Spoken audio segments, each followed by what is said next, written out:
الشیطان یعدکم الفقر ویامرکم بالفحشاء، دیکھو شیطان تمہیں ڈراتا ہے اور تمہیں اندیشہ دلاتا ہے فقر کا، مت خرچ کرو، رکھو، کیا پتا کیا کل کون سا وقت تم پر آ جائے۔ ویامرکم بالفحشاء، اور تمہیں حکم دیتا ہے بے حیائی کے کاموں کا۔ واللہ یعدکم مغفرۃ منہ وفضلا، اور اللہ وعدہ کر رہا ہے تم سے اپنی طرف سے مغفرت کا اور فضل کا۔ اب دیکھ لو، رخ روشن کے آگے شمع رکھ کر وہ یہ کہتے ہیں ادھر جاتا ہے دیکھیں یا ادھر پروانہ جاتا ہے۔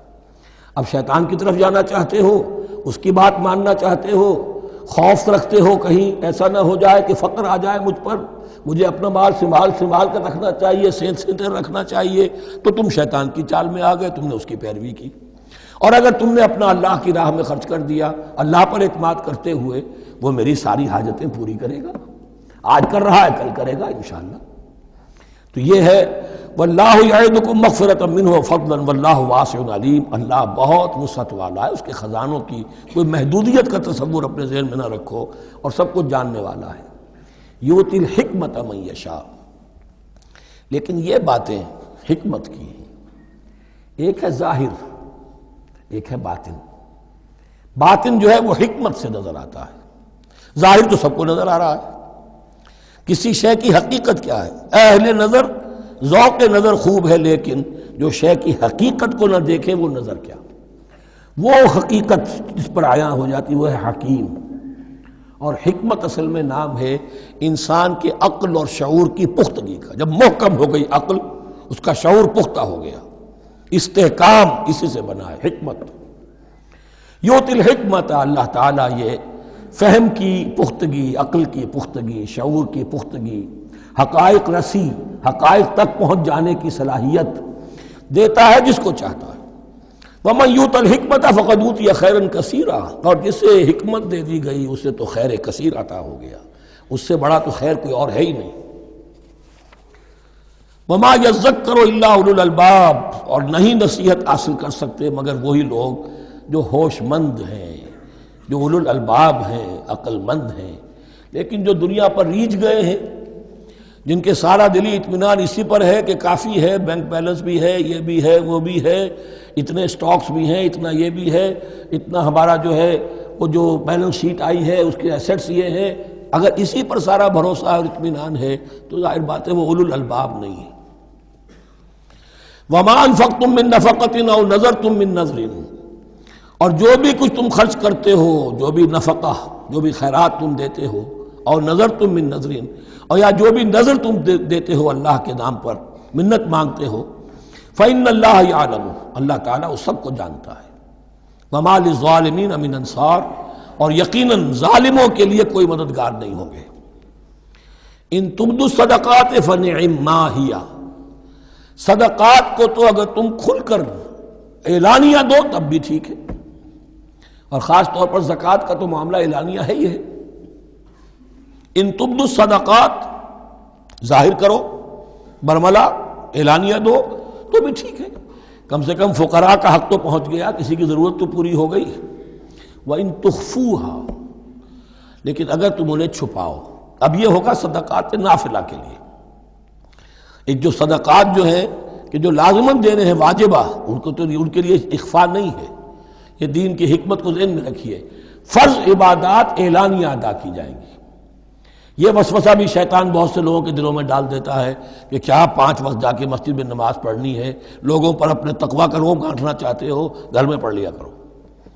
یا داڑھی رکھو گے، کیا چاہتے ہو؟ تم چاہتے ہو کہ لوگ تمہیں سمجھے متقی ہے تو میں اس لیے داڑھی نہیں رکھتا، یہ ہوتا ہے وسوسہ۔ لیکن جو چیز واجب ہے وہ علن اعلان کرو، اس کے اظہار میں کوئی رکاوٹ نہیں۔ ہاں جو صدقات نافلہ ہیں، جو نماز نفل ہے اسے چھپا کر کرو، اس کا اظہار بہت بڑا فتنہ ہوتا ہے، نفل عبادت کا اظہار بہت بڑا فتنہ ہے۔ وَإِن تُخْفُوهَا، اگر چھپاؤ، وَتُؤْتُوهَا الْفُقَرَاءَ، اور تم وہ ضرورت مندوں کو دے دو، فَهُوَ خَيْرٌ لَكُمْ، وہ تمہارے لیے بہت بہتر ہے۔ اب دیکھیے خیر الکم کہا، یہ تمہارے لیے بہتر ہے۔ پہلے کہا تھا ظاہر کر کے دیتے ہو فنعما ہی، وہ بھی ٹھیک ہی ہے، اس لیے کہ فقراء کا حق تو چلیے ادا ہو گیا، کچھ نہ کچھ مل تو گیا، خسیس کے اور کنجوس کے مال میں سے کچھ نکلا تو صحیح۔ ان تبدوا الصدقات فنعما هي وان تخفوها وتؤتوها الفقراء فهو خير لكم ويكفر عنكم من سيئاتكم، اور اللہ تعالیٰ دور کر دے گا تم سے تمہاری برائیوں کو. واللہ بما تعملون خبیر، اور جو کچھ تم کر رہے ہو اللہ تعالیٰ اس سے باخبر ہے. لیس علیک ھداھم، اے نبی آپ کے ذمے نہیں ہے کہ ان کو ہدایت دے دیں.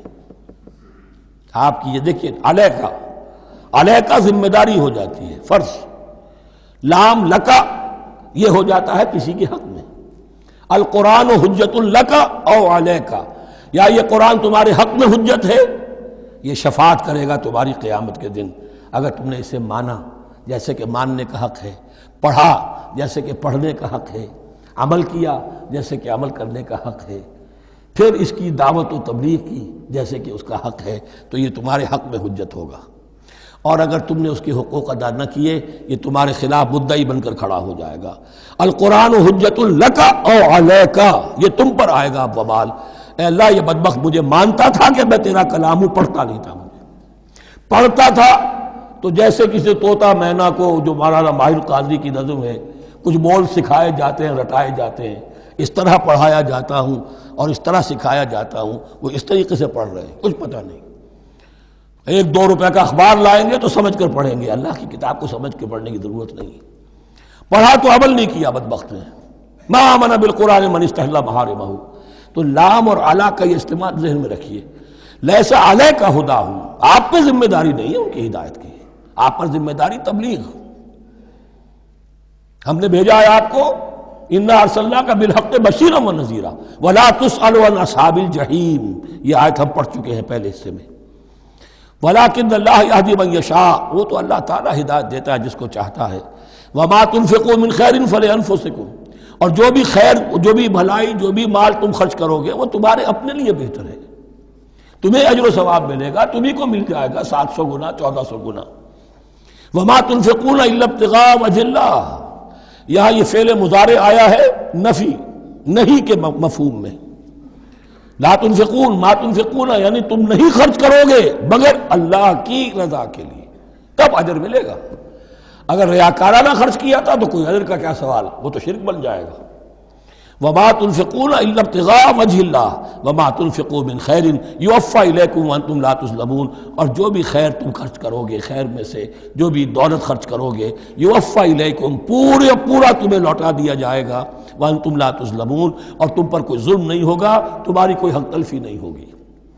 اب آیا ہے آخری ٹیپ کا بند. انفاق فی سبیل اللہ کا سب سے بڑھ کر حقدار کون ہے؟ للفقراء الذین احصروا فی سبیل اللہ، وہ ضرورت مند کے جو گھر کر رہ گئے اللہ کی راہ میں. جیسے اصحاب صفہ تھے، بیٹھے ہوئے ہیں، کوئی کام نہیں کر رہے، حضور سے علم سیکھ رہے ہیں، اور جہاں جہاں سے دعوت آ رہی ہے کہ حضور بھیجیے ہمارے ہاں کوئی مبلغین، وہاں سے ان کو بھیجا جا رہا ہے. اب وہ معاش کی جد و جہد کرتے تو یہ تعلیم کیسے حاصل کرتے؟ یا اسی طرح دین کی کوئی خدمت ہے، کوئی آپ نے تحریک اٹھائی ہے، اب اس میں آپ کو کچھ نہ کچھ کارکن تو چاہیے. ان کارکنوں کی بھی تو آخر معاش کا ہے درجہ. اگر وہ سارا 8 گھنٹے دفتروں میں کھائیں اور وہاں ڈانٹیں بھی سنیں افسروں کی، اور پھر 2 گھنٹے جانا 2 گھنٹے آنا، اب وہ کون سا وقت نکالیں گے دین کے کام کا؟ کیا کریں گے؟ کہاں سے وقت آ جائے گا؟ کچھ لوگ تو ہونے چاہیے جو ہمہ وقت لگ جائیں، لیکن ہمہ وقت تو لگ گئے، لیکن پیٹ تو ان کے بھی ہے، اولاد تو ان کے بھی ہوگی.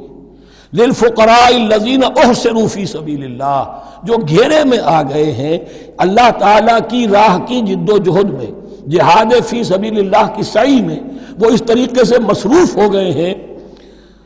لا یستطیعون ضربا فی الارض، اب وہ زمین میں گھوم پھر کر تجارت کرنے کی ان کے اندر ان کے پاس وقت ہی نہیں ہے، نہیں چل پھر سکتے زمین میں اپنی معاش کے لیے. یحسبهم الجاہل اغنیاء من التعفف، اب یہ اس طرح کے فقیر تو ہیں نہیں جو لپٹ کر مانگتے ہوں. انہیں عام طور پر جو ناواقف شخص ہے وہ سمجھتا غنی ہے، اس سے کوئی ضرورت ہی نہیں، اس نے کبھی مانگا ہی نہیں. لیکن اس نے مانگا اس لیے نہیں ہے کہ وہ اس طرح کا سائل نہیں ہے، اس طرح کا وہ سوالی نہیں ہے، وہ فقیر نہیں ہے، وہ تو اللہ کے دین کے لیے اپنے آپ کو اس نے لگا دیا ہے. یہ تو تمہارا کام ہے کہ دیکھو.